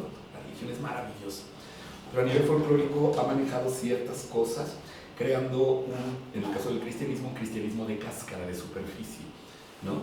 Sin ayudar a la gente a penetrar en el fondo, sino el mandato es: no te puedes suicidar. Bueno, sí, pero ¿qué significa? Sí, ¿por qué me voy a ir al infierno? ¿No? Si me suicido, ¿qué significa eso de irme al infierno? Ok, entonces todo eso sale por lo siguiente: en el infierno no hay tiempo, ¿no? Si hay tiempo, hay posibilidad. En el purgatorio comienza la posibilidad, y eso es muy interesante, ¿no?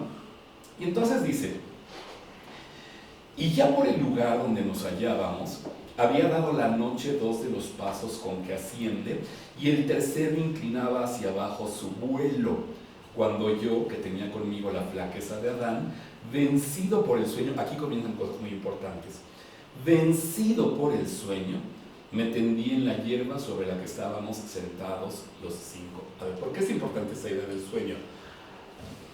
Por lo que hemos dicho.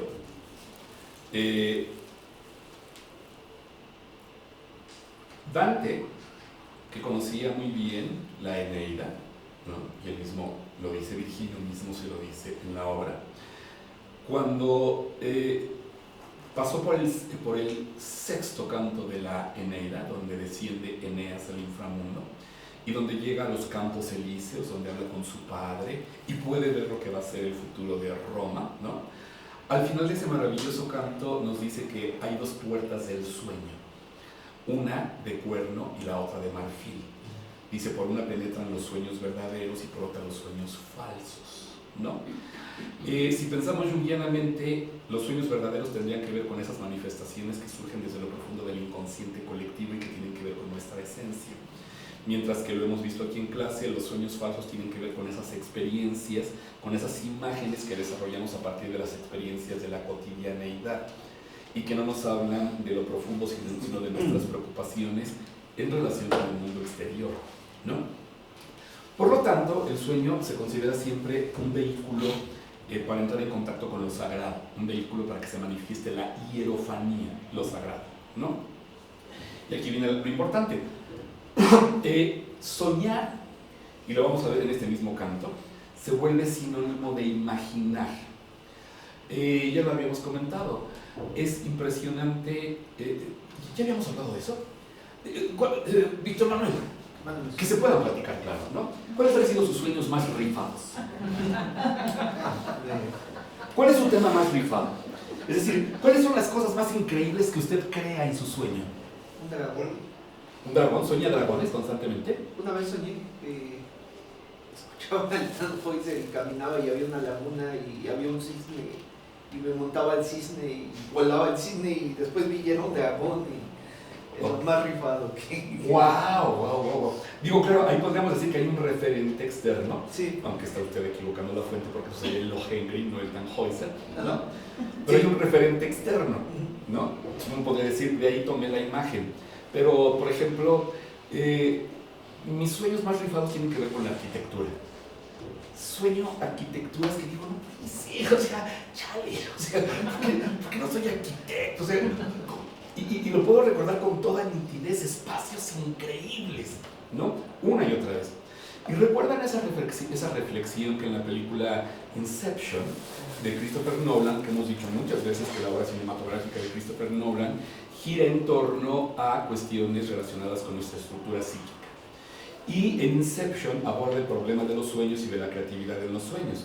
Y recuerdan ese momento en el que Leonardo DiCaprio le está explicando a esta chica llamada Ariadna, que no es gratuito, que se llama Ariadna, que los sueños son creatividad pura, en el sentido de que sin proceso de producción, de pronto, ahí está, ¿no? De pronto vemos esas cosas increíbles. En ese momento somos increíblemente creativos, ¿me explico? Sueño se convierte en sinónimo de creación y de imaginación. Otra vez están emparentados esos tres términos. Lo quiero relacionar con lo siguiente. Recordarán que uno de los temas más caros a Jorge Luis Borges es el sueño. Inclusive fue uno de los temas que abordó una de las 7 últimas conferencias que dio en su vida. Esas últimas 7 conferencias vienen en un libro llamado 7 noches, ¿no? Una de esas conferencias está dedicada al sueño. Es uno de los temas de Borges. En el último de los libros que publicó, el libro de los conjurados, y que publicó un año antes de su muerte, él murió en 1986, el libro lo publicó en 1985, hay un poema que he citado muchas veces que se llama Alguien sueña. Si comenzamos a traducir el término sueño por alguien imagina, como sinónimo a su vez de creatividad, entenderemos muy bien el poema. El poema comienza diciendo: ¿qué habrá soñado el tiempo hasta ahora, que es como todos los ahoras el ápice? Y en su estilo, Borges comienza a hacer una enumeración de acontecimientos históricos muy importantes, ¿no? Muy, muy importantes. Cuando uno termina de leer el cuento, uno entiende que ¿qué habrá creado el tiempo? Cuando uno repasa la historia de la humanidad y ve todo lo que ha creado la humanidad, todo lo que ha imaginado la humanidad, uno se queda perplejo de lo que somos, por aquello, al tomar conciencia de lo que somos capaces, ¿no? La confirmación de esta idea, recordarán bien en ese poema que analizamos aquí en clase, el poema Inferno, quinto, 129, donde habla de Paolo y Francesca da Rimini, sobre todo en esa parte del poema donde dice: un libro, un sueño, les revela que son formas de un sueño que fue soñado en tierras de Bretaña. Más clara y helada, ¿no? Es decir, un libro, el resultado de la creatividad y de la imaginación, y por lo tanto un sueño, es un sueño, les revela a ellos que son formas de un sueño, de algo que imaginó alguien en tierras de Bretaña, los troveros que escribieron las novelas de caballería, ¿no? Pero termina diciendo: otro sueño, otro libro hará que los hombres sueños también, es decir, que han sido imaginados por alguien, los sueños, ¿no? El tema del sueño y de la creatividad a través del sueño lo aborda Borges en un cuento que deberían de leer si no quieren irse al infierno de manera irremediable, que se llama Las ruinas circulares. ¡Wow! ¡Qué libro donde un hombre se propone crear a otro hombre dentro del sueño, pero minuciosamente. Ojalá algún día pudiéramos analizar ese cuento, ¿no? Pero ahí está, soñar, imaginar, crear, ¿no? Dante, hay que recordarlo, constantemente está hablando del sueño. Ve a Beatriz en un sueño, al final de la Vita Nuova habla del sueño y de cómo se manifiestan estas imágenes, ¿no? Pero ¿qué nos dice Dante aquí? Dice precisamente, vencido del sueño, pero lo aclara primero por la flaqueza de Adán, es decir, por el cansancio, ¿no? Me tendí en la hierba sobre la que estábamos sentados los 5, pero ¿qué va a pasar? Dice, a la hora del amanecer, cuando la golondrina empieza sus tristes endechas, quizá en memoria de sus primeros ayes, recuerdan que hablamos del mito de Tereo, Procris y Filomela. Como Procne se casa con Tereo, Tereo viola a la hermana a Filomela, la hermana de Procne, le corta la lengua, Filomela teje su historia, borda su historia en un tejido, la hermana entra en contacto, le cocinan el hijo a Tereo, etc. Procne termina convertida en golondrina, Procne en ruiseñor, Filomela en golondrina y Tereo en abubilla, ¿no? Se está refiriendo Dante a ese mito, ¿no? ¿Por qué dice a la hora del amanecer? Porque los griegos consideraban que los sueños cercanos al momento en el que nos vamos a despertar eran sueños proféticos, ¿no? Que había que poner mucha atención al contenido de esos sueños cuando el cuerpo ya está liberado al máximo de todo tipo de pensamientos, ¿no? Cuando ya no son las angustias del día cotidiano lo que nos está atormentando. Digo, sabemos que por lo general, cuando nos vamos quedando jetones, ¿no? Las primeras cosas que soñamos tienen que ver con esas angustias cotidianas, ¿no? O con lo que le está pasando a nuestro cuerpo. Pero conforme va avanzando a lo largo de esos 5 sueños de los que hablan los psicólogos y los neurólogos, los 5 ciclos de sueños, los sueños comienzan a ser cada vez más profundos, hasta que los últimos surgen, de acuerdo a esto, digamos, de las profundidades de la tierra. Esos son los sueños que los griegos decían, esos son a los que hay que hacerles caso, ¿no? Y entonces dice Dante, a la hora del amanecer, cuando la golondrina empieza sus tristes endechas, quizá en memoria de sus primeros ayes, y cuando nuestro espíritu, más libre de los lazos de la carne y menos asediado de pensamientos, es casi adivino en sus visiones, parecióme ver entre sueños. ¿Qué está haciendo Dante? Imaginando, creando. Eso es lo que le está pasando. Pero, insisto, es un sueño que viene de lo profundo. ¿Qué es lo que viene de lo profundo? Él sueña con un águila con plumas de oro suspendida en el cielo. Esto es algo muy importante porque hay que recordar que en los bestiarios medievales se consideraba al águila el único animal capaz de remontarse por encima de las nubes y contemplar de frente al sol. Por eso el águila es representación de la teología, ¿no? Por eso el águila representa el Evangelio de Juan, que es el único evangelio teológico, ¿no? Mientras que el toro representa el de Lucas, el león el de Marcos y el ángel el de Mateo. El águila, que es el único evangelio en el que el evangelista se preocupa por tratar de poner de manifiesto la divinidad de Cristo, está representado por el águila. Entonces el águila representa eso. Dante tiene esa visión, ¿no? Y además con plumas de oro suspendida en el cielo, con las alas abiertas y preparada para bajar. ¡Wow! Muy interesante. Se está a punto de descender ese nivel de iluminación en Dante, porque va a comenzar un nuevo proceso, ¿no? Ya está listo para ese nuevo proceso. Y creía estar allí donde Ganímedes abandonó a los suyos cuando fue arrebatado a la celestial asamblea.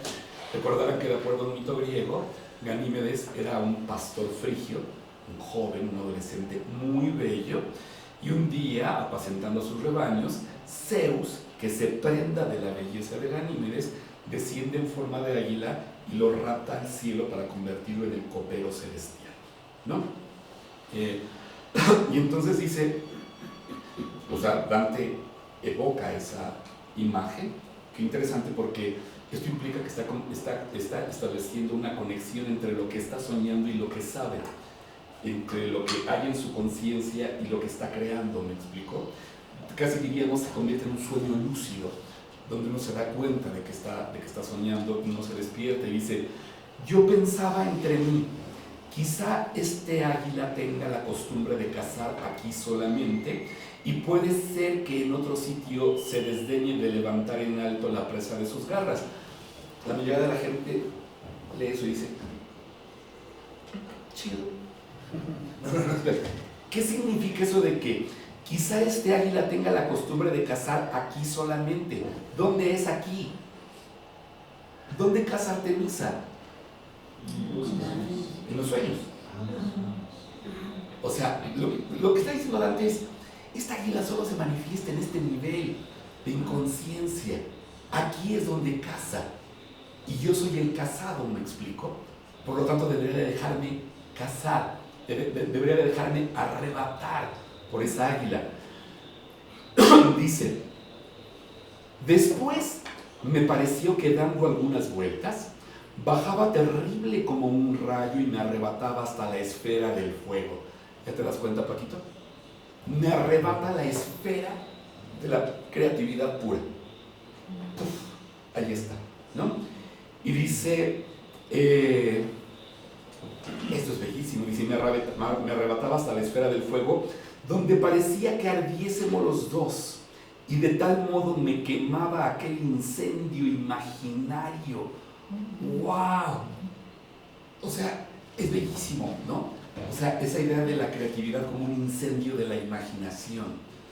O sea, creo cuando mi imaginación se incendia porque se deja abrazar por el fuego que lo ilumina todo. ¿Sí se dan cuenta? O sea, es muy profundo, exacto. A mí me emociona mucho este pasaje. Dice entonces, y de tal modo me quemaba aquel incendio imaginario que se interrumpió súbitamente mi sueño. Dice, no de otra suerte se sobresaltó. Oh, pero ¿por qué? ¿Qué es lo importante de esto que se interrumpió súbitamente mi sueño? Por favor, no vayan a cometer la tontería de que sonó el despertador, de no pensar que sonó el despertador. ¿Por qué se despierta Dante? ¿Qué significa? Se despierta Dante, ¿no? Cuando se despierta ya no está donde estaba. Está ahora en una nueva posibilidad de su proceso espiritual. ¿Dónde? Frente a la puerta del purgatorio, ¿no? Van a ver, dice entonces, no de otra suerte se sobresaltó Aquiles, revolviendo en torno suyo sus ojos desvelados, y sin saber dónde se encontraba cuando su madre, robándolo a Quirón, lo transportó dormido en sus brazos a la isla de Siros, de donde lo sacaron después los griegos. ¿Recuerdan que, no sé si hablamos de ese mito?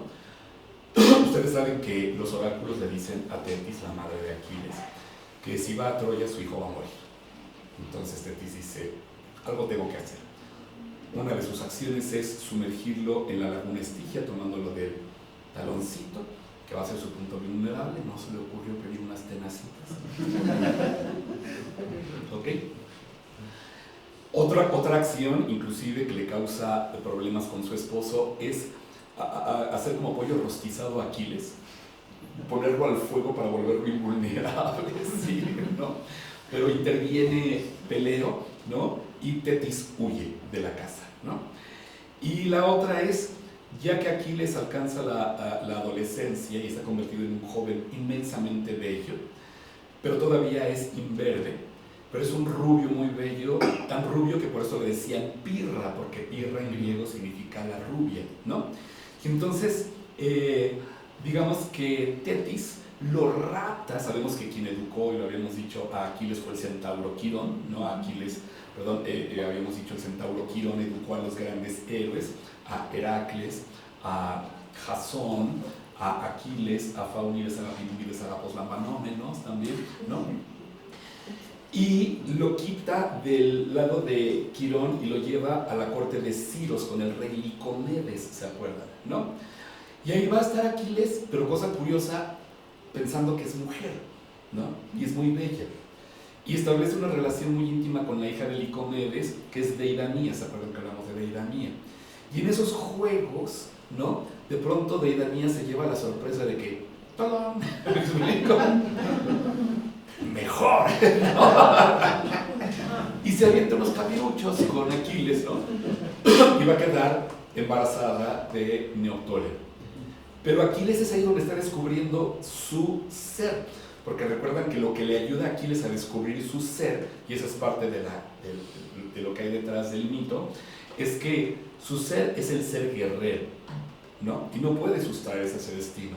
¿Quiénes van a precipitar ese destino? Lo vimos la clase pasada, Ulises y Diomedes, que se presentan en la corte del rey Licomedes fingiendo que son comerciantes y ofrecen a las chicas todo tipo de artículos de belleza y todas están ahí buscando el rímel, el ya, no sé qué, y solo acá ofrecieron unas cuantas armas y Aquiles se va sobre las armas, y cuando gritan que están asaltando la isla, Aquiles luego agarra las armas y dijeron a quién hay que romperle la madre, no sé qué, ahí está.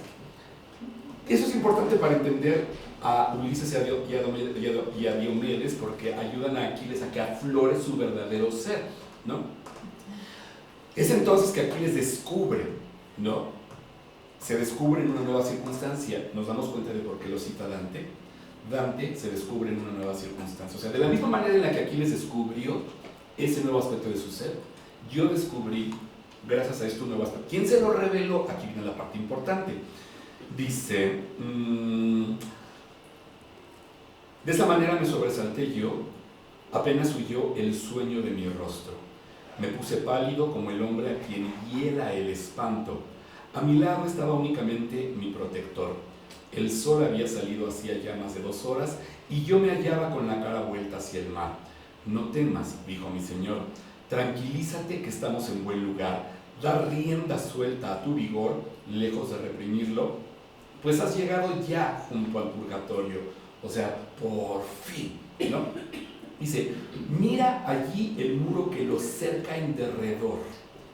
¿Qué significa eso? No cualquiera puede entrar. ¿Me explico? Y solo hay una puerta por la que puedes entrar. Recuerdan, dice, mira allí el muro que lo cerca en derredor y mira la entrada en aquel sitio donde parece estar roto. Durante el alba que precede al día, cuando tu alma dormía dentro del cuerpo sobre las flores que allá abajo adornan el suelo, vino una dama y dijo, yo soy Lucía. ¿Recuerdan que al principio de la Divina Comedia, cuando Virgilio le explica a Dante por qué está él ahí, lo primero que dice Virgilio es que la Virgen María, contemplando desde el cielo los sufrimientos por los que estaba atravesando Dante, se dirige a Lucía, que es la representación de la gracia iluminante. Es decir, esa gracia que Dios nos concede de ser iluminados. Hay que recordar, lo hemos dicho, que la palabra gracia significa gratuito.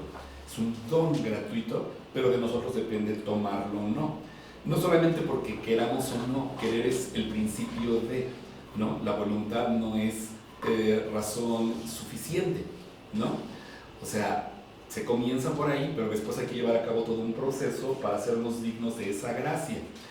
Y entonces la Virgen acude a Lucía primero, y Lucía acude a Beatriz.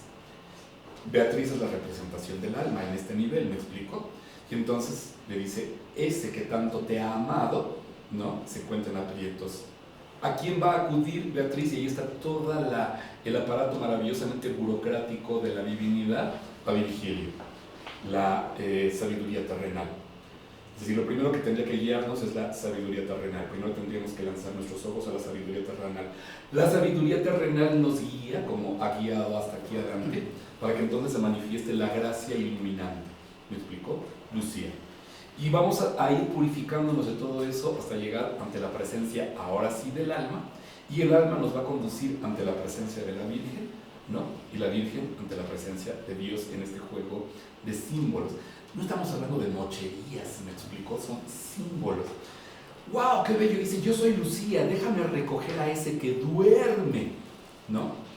Y haré que recorra más ágilmente su camino.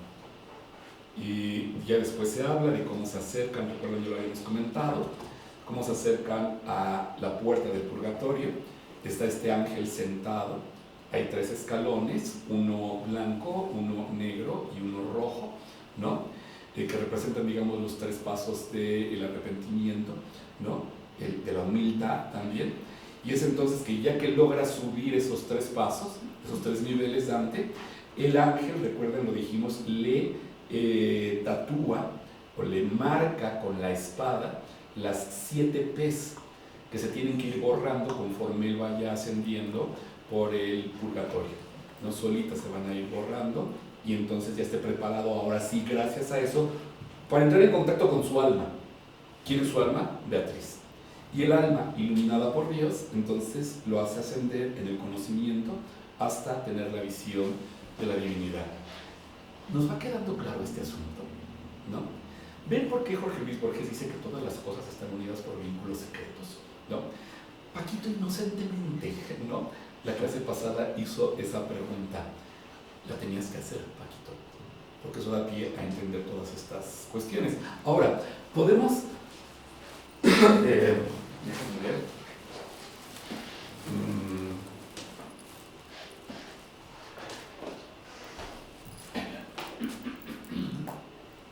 Ay, ahorita te digo, se me fue el nombre. Bueno, ahorita seguramente viene. Conforme va avanzando el tiempo, aunque ya estaba en esencia en Dante, se va a complementar todo esto se va a complementar con las distintas jerarquías angélicas. ¿Me explico? Cada jerarquía angélica entonces va a estar en contacto con una de las distintas esferas, ¿no? Tenemos 1, 2, 3, 4, 5, 6, 7, 8, 9, ¿no? Y se van a manifestar desde lo más bajo, que serían ángeles, arcángeles, virtudes, principados, dominaciones, lo voy a decir al revés, serafines, querubines, tronos, dominaciones, potestades, virtudes, serafines, querubines, tronos, dominaciones, potestades, virtudes, principados, arcángeles y ángeles. ¿Qué significaría esto en ese cuadro maravilloso? No me acuerdo del nombre, también de un autor relacionado con esto. Que entonces Dante, ¿recuerdan? Va a hablar de cada una de estas jerarquías celestiales como aquella que rigen cada uno de estos niveles, ¿no? ¿Qué significa esto? Que uno debería de, cuando se dice que uno debería de buscar la protección de los ángeles, otra vez, si nos quedamos en el folclore, la gente cree en una angeliología de lo más chabacana, ¿me explico?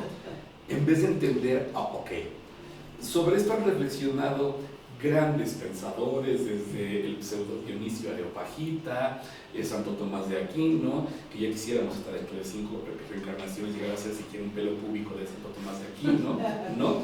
Hildegard von Bingen, o sea, sobre qué representan y qué significan estas distintas jerarquías angélicas. Es decir, y en qué medida el comprender sus esencias nos ayudaría a irnos aproximando a Dios, ¿no? ¿Cuál es la función, por ejemplo, de tales o cuales jerarquías? De eso habla Dante precisamente también, ya conforme va ascendiendo en el cielo. ¿Y por qué rige cada uno de esas entidades, cada uno de estos niveles? ¿Qué significa eso? Si lo decimos de manera tal vez muy simple, somos capaces de escuchar la voz de nuestros ángeles. ¿Sí me explicó? Digamos, Sócrates hablaría de demon, ¿no? Él escuchaba su demon, ¿no? Hemos dicho que Patrick Harpur, en este libro llamado Realidad Daimónica, habla precisamente de estas distintas manifestaciones daimónicas, con la que algo de nosotros entra en contacto con algo que está afuera, ¿me explico? Pero para poder escucharlo de afuera sería primero necesario saber escucharlo de adentro, ¿no? No se detona lo de afuera si uno antes no establece ese diálogo con esos distintos aspectos de nuestro ser, ¿no? Pero pues lamentablemente todo el tiempo estamos vertidos hacia afuera, ¿no? Creo que ya les había dicho la clase pasada, el viernes doy esta conferencia, lo voy a subir al WhatsApp. Si me deja Telcel, porque creo que me cortan el teléfono, ¿no? En fin. Fitbit. Bueno. O sea, mañana. Ay, sí. Mañana, efectivamente, Gildado. Mañana doy una conferencia que se llama Meditaciones sobre la tumba de Marie Duplessis. Marie Duplessis fue el personaje real en el cual se inspiró, creo que lo habíamos dicho, Alexandre Dumas, hijo, para escribir La Dama de las Camelias. De hecho, tuvo una relación con Marie Duplessis, ¿no? Y fue el personaje en el que se inspiró a su vez de Giuseppe Verdi para escribir La Traviata, ¿no? Pero este personaje, que es el personaje de una cortesana francesa de la primera mitad del siglo XIX, lo voy a relacionar con muchas otras cortesanas, primero francesas, pero también con la historia de las hetairas, las hieródulas, estos personajes que a lo largo de la historia han cumplido ese papel sexual, ritual, sagrado o no, ¿me explico? Hasta terminar hablando de las prostitutas, por ejemplo. No digo sin ánimo, yo sé que ahora mucha gente se ofende porque utiliza uno ese término, cuando que se debería utilizar el término de trabajadora sexual o sexoservidora, más bien el de trabajadora sexual. Poca gente sabe que el 2 de junio es el día de la trabajadora sexual a nivel internacional, por si no lo sabían, si alguien quiere festejar, ¿no? Pero uno nunca sabe que no, ok, no se enojen, Nancy, ya sabe que soy un patán, ¿no? Pero espiritualmente no sé.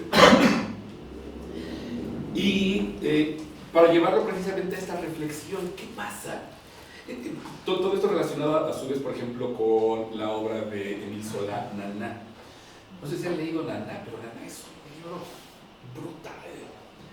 brutal, y cuando uno lo lee desde cierta mirada, por eso se llama Meditaciones sobre la tumba de Marie Duplessis, porque Marie Duplessis está enterrada en el cementerio de Montmartre, en París. Es un cementerio, al igual que el de Père Lachaise o el de Montparnasse, son cementerios muy bellos y que llevan mucho a reflexión. Ahí está enterrada también, por ejemplo, Louise Weber, la Bouilloux, la que hizo, se le considera la creadora del Cancan. Pero, por ejemplo, cuando uno se entera de que Marie Duplessis murió a los 23 años y cómo arrasó con fortunas, llevó a la ruina, a la locura a N cantidad de hombres, uno dice, wow. Y voy a hablar de otras cortesanas que murieron muy jóvenes y en circunstancias espantosas, ¿no? Pero que llevaron a la locura a muchos hombres, ¿no? Y hombres ultrapoderosos, o sea, redujeron a cenizas tradiciones, títulos de nobleza. ¿A dónde voy con eso? Esa pasión que arrastra a la gente, ¿no? Hombres y mujeres. Creo que va a ser una conferencia, insisto, muy interesante. Pero tiene que ver precisamente con eso. ¿Se acuerdan que cuando vimos en Dante vimos cómo ese influjo proviene precisamente de la esfera de Venus? Pero uno decide qué hace con ese influjo. Es decir, cómo si de alguna manera, y eso es lo que intenta probar Émile Zola en toda esta serie de novelas llamadas Le Rouillon Macquart, ¿no? Recuerdan a que pertenece La Taberna, Germinal, La Bestia Humana. Son novelas donde él trata de mostrar el destino de los integrantes de una familia de clase baja durante el Segundo Imperio, es decir, lo que va de 1850 al inicio de la Guerra Prusiana, 1870. Y como él muestra que mucha gente está condenada genéticamente, ¿no? Y por más esfuerzos que hagan por salir, hay ese condicionamiento. Claro, esas eran las teorías de la época, ¿no? Que en gran parte pues sí hay algo de eso, es decir, hay una predisposición genética a ciertas cosas, ¿no? Pero que se puede trabajar, pues por supuesto, ¿no? Entonces por eso se llama meditación, porque son nada más como reflexiones, no se trata ni de criticar, ni de emitir juicios morales, nada, sino reflexionar, ¿no? Sobre eso. Y sobre todo en una época, porque obviamente, a ver, voy a establecer solo una analogía, porque les estoy compensando tiempo. Hace muchos años escribí una comedia musical basada en el Così fan tutte de Mozart. Così fan tutte, pues en italiano significa así son todas, y se refiere en época de Mozart a que todas las mujeres son infieles, ¿no? Pero yo hice una transformación y la llamé Così fan tutti, que sería así son todos, no solamente ellas, sino hombres y mujeres. ¿A dónde voy con esto? Al escribir la obra de teatro los enteré sobre el problema del papiloma, ¿no? Y tuve que investigar muchísimo acerca del papiloma para escribir bien esa obra de teatro, que se presentó en el Teatro Frufru, ¿saben? Se presentó en el Teatro Frufru y se presentó también en el Estado de México y en la Universidad del Claustro de Sor Juana. Me la pidieron en Broadway, pero ya se me hizo pretencioso, se me hizo demasiada vanidad, ¿no? Es uno humilde siempre, ¿no? Pero a lo que voy es a que, pues, bueno, algunos de mis familiares muy cercanos son médicos, y consultando a mi hermana sobre el problema del papiloma, me decía, no tienes idea de cómo está ahorita la cosa. Dice, antes yo veía un caso de papiloma uno cada 2 semanas. Dice, ahora es casi a diario, y las cosas que veo son espantosas, ¿no? Dice, niños, por ejemplo, llenos de verrugas, la garganta, porque fueron víctimas de abuso sexual por alguien que tenía papiloma. Dice, perdón que hable de esto, dice, obviamente rectos como enormes coliflores llenos de... Dice, no tienes idea, la gente no sabe el gravísimo problema que hay detrás del papiloma. De hecho, cuando estaba yo escribiendo la obra y lo comenté en la Superior de Música, un chico que quiero mucho se acercó y dijo, profesor, se ve que usted sabe mucho del papiloma. No, le dije, estos tres. No. Me dice, es que yo tengo papiloma, ¿no? Me platicó la historia, oh Dios mío, y nadie se imagina, ¿no? Entonces me dice, ¿me puede ayudar por favor orientándome? No sé qué, sí, claro que sí, no sé qué, bla, bla, bla. ¿A dónde voy con eso? Carrocerías vemos, motores no sabemos, ¿no? Ahora investigando acerca de todo esto, ustedes saben, por ejemplo, lo que prolifera en las redes. ¿Cómo se llama? OnlyFans, por ejemplo. Videos pornográficos, pornografía infantil. ¿Qué es esto? ¿Me explico? O sea, no puedo creer todo lo que he visto a nivel de información en las redes y que más ahora está al alcance, pues casi de... Me da terror por mi hijo Boris. ¿Me explico? Me da terror, pero un poco la idea de la conferencia es solo llevar a la conciencia, pues eso, que es un problema, ¿me explico? No se pretende indagar las causas, no se pretende decir que quienes lo hacen por maldad, o sea, las causas que pueden llevar a la gente a eso pueden ser N, ¿me explico? En fin, todo esto sale porque Dante se adelantó a todo eso y es maravilloso, ¿me explico? Uno pensaría que Dante, por ser un autor considerado cristiano católico, como que el máximo exponente de la literatura católica, ¿no? Es mocho, es gazmoño, es mojigato, es persinado, pero me parece que es exactamente todo lo contrario, que cuando uno hace la interpretación correcta, uno se da cuenta de la profundidad del pensamiento de Dante y que ofrece un camino, una solución a través de un contacto espiritual profundo y muy bien estructurado, ¿no? Vamos... ¡No!